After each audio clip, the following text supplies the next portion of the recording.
بسم اللہ الرحمن الرحیم۔ حضرت محمد صلی اللہ علیہ وآلہ وسلم پر وحی کا ابتدائی دور اچھے سچے پاکیزہ خوابوں سے شروع ہوا۔ آپ خواب میں جو کچھ دیکھتے وہ صبح کی روشنی کی طرح صحیح اور سچا ثابت ہوتا۔ پھر من جانب قدرت آپ تنہائی پسند ہو گئے اور آپ صلی اللہ علیہ وآلہ وسلم نے غار حرا میں خلوت نشینی اختیار فرمائی اور کئی دن اور رات وہاں مسلسل عبادت اور یاد الہی و ذکر و فکر میں مشغول رہتے۔ جب تک گھر آنے کو دل نہ چاہتا توشہ ہمراہ لیے وہاں رہتے۔ توشہ ختم ہونے پر ہی اہلیہ محترمہ حضرت خدیجہ رضی اللہ تعالیٰ عنہ کے پاس تشریف لاتے اور کچھ توشہ ہمراہ لے کر پھر وہاں جا کر خلوت گزیر ہو جاتے۔ یہی طریقہ جاری رہا یہاں تک کہ آپ پر حق منکشف ہو گیا اور آپ غار حرا میں ہی قیام پذیر تھے کہ اچانک حضرت جبرائیل علیہ السلام آپ کے پاس حاضر ہوئے اور کہنے لگے کہ اے محمد پڑھو۔ آپ فرماتے ہیں کہ میں نے کہا کہ میں پڑھنا نہیں جانتا۔ آپ صلی اللہ علیہ وآلہ وسلم فرماتے ہیں کہ فرشتے نے مجھے پکڑ کر اتنی زور سے بھینچا کہ میری طاقت جواب دے گئی، پھر مجھے چھوڑ کر کہا کہ پڑھو۔ میں نے پھر وہی جواب دیا کہ میں پڑھا ہوا نہیں ہوں۔ اس فرشتے نے مجھ کو نہایت ہی زور سے بھینچا کہ مجھ کو سخت تکلیف محسوس ہوئی، پھر اس نے کہا کہ پڑھ۔ میں نے کہا کہ میں پڑھا ہوا نہیں ہوں۔ فرشتے نے تیسری بار مجھ کو پکڑا اور تیسری مرتبہ پھر مجھ کو بھینچا، پھر مجھے چھوڑ دیا اور کہنے لگا کہ پڑھو اپنے رب کے نام کی مدد سے جس نے پیدا کیا اور انسان کو خون کی پھٹکی سے بنایا۔ پڑھو اور آپ کا رب بہت ہی مہربانیاں کرنے والا ہے۔ بس یہی آیاتیں آپ حضرت جبریل علیہ السلام سے سن کر اس حال میں غار حرا سے واپس ہوئے کہ آپ کا دل اس انوکھے واقعے سے کانپ رہا تھا۔ آپ حضرت خدیجہ کے ہاں تشریف لائے اور فرمایا کہ مجھ کو کمبل اوڑھا دو، مجھ کو کمبل اوڑھا دو۔ لوگوں نے آپ کو کمبل اوڑھا دیا۔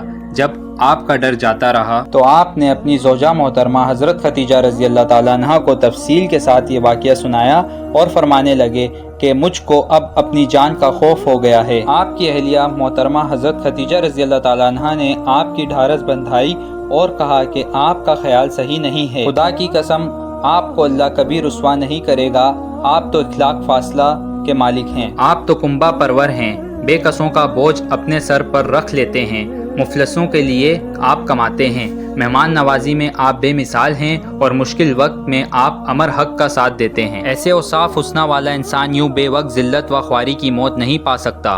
پھر مزید تسلی کے لیے حضرت خدیجہ رضی اللہ تعالیٰ عنہ آپ کو ورقہ بن نوفل کے پاس لے گئیں جو ان کے چچا زاد بھائی تھے اور زمانے جاہلیت میں نصرانی مذہب اختیار کر چکے تھے اور عربانی زبان کے کاتب تھے۔ چنانچہ انجیل کو بھی حسب منشائے خداوندی عربانی زبان میں لکھا کرتے تھے۔ انجیل سریانی زبان میں نازل ہوئی تھی، پھر اس کا ترجمہ عربانی زبان میں ہوا۔ ورقہ اسی کو لکھتے تھے۔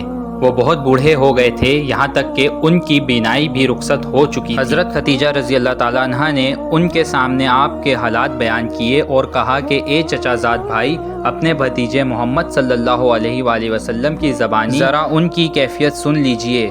وہ بولے کہ بھتیجے، آپ نے جو کچھ دیکھا ہے اس کی تفصیل سناؤ۔ چنانچہ آپ صلی اللہ علیہ وآلہ وسلم نے از اول تا آخر پورا واقعہ سنایا، جسے سن کر ورقہ بے اختیار ہو کر بول اٹھے کہ یہ تو وہی ناموس معزز رازداں فرشتہ ہے جسے اللہ نے حضرت موسیٰ علیہ السلام پر وحی دے کر بھیجا تھا۔ کاش میں آپ کے اس عہد نبوت کے شروع ہونے پر جواں عمر ہوتا، کاش کہ میں اس وقت تک زندہ رہتا جبکہ آپ کی قوم آپ کو اس شہر سے نکال دے گی۔ رسول کریم صلی اللہ علیہ وآلہ وسلم نے یہ سن کر تعجب سے پوچھا کہ کیا وہ لوگ مجھ کو نکال دیں گے؟ حالانکہ میں تو ان میں صادق و امین و مقبول ہوں۔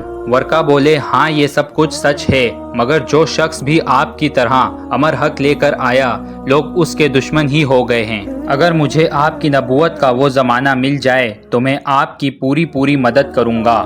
مگر ورقہ کچھ دنوں کے بعد انتقال کر گئے، پھر کچھ عرصے تک وحی کی آمد موقف رہی۔